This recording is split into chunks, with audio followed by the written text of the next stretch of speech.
Recently, a new study out of Harvard University has shown that misinformation, mostly, by the way, misinformation about COVID-19, the vaccines, the treatments, all of that, is bad for our mental health. And for the record, it's not just bad for the mental health of those who buy into the misinformation that they find online.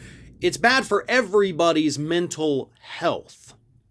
But one of the researchers specifically points out the fact that the belief in misinformation leads to an increased incidence of depression.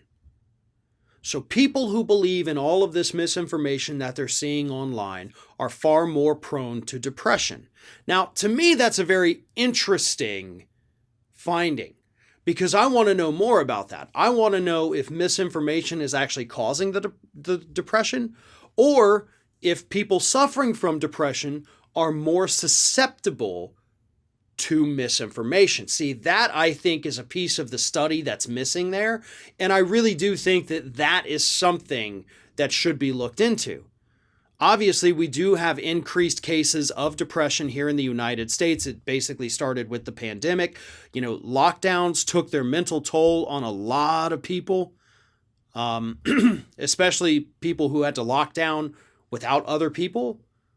Families in close quarters, having all kinds of arguments, divorces out there. So yes, there's lots of depression. So is the depression driving people to misinformation? Or is the misinformation driving people to depression? I want to know the answer to that. But here's another thing. And this part is something none of us can deny. Another thing that misinformation is doing to affect our mental health is it is making people far more aggressive. It is making them paranoid, and it is leading to the freakouts that we are seeing in videos pop up on social media all the time.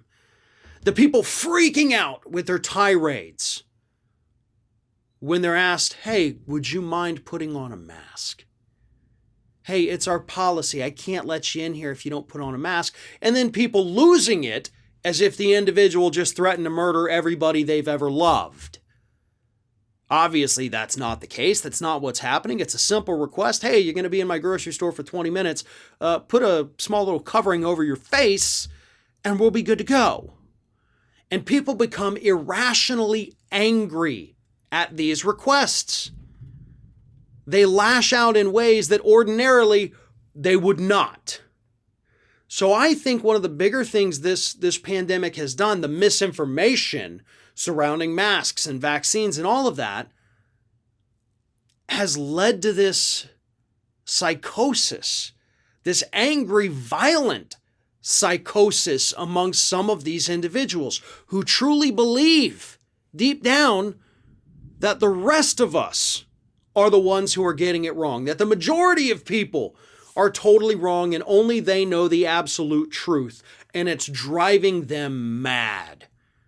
Not full-blown padded room mad, but mad enough to where they throw these massive temper tantrums that are getting them fired from their jobs, that are getting them put on the no-fly list, actively destroying their own lives because they think they're the only ones that know the absolute truth and the rest of us are idiots. We need a system to combat this misinformation. We can't devolve into full-blown government censorship of online media. No, absolutely not. We need to train people and teach people how to identify misinformation. We need to bring back those critical thinking skills that you and I learned in school, and we used them. And we did research papers where you had to go to a library and get different books, and you had to write your bibliography and all of that stuff. I know people still do research paper, but it's so much easier to just look online and do this. It's a lot different when you have to read through a 200-page book just to snip out one little line that you were looking for to back up your points. We live in the information age. But even with access to more information at the fingertips of most people living in this country, we appear to be getting dumber than ever. And as this report points out, It's affecting all of our mental health. Ring of Fire has fresh content 7 days a week, so if you want to be reminded about it, don't forget to subscribe to the channel, hit the little bell to be notified every time a new video goes up.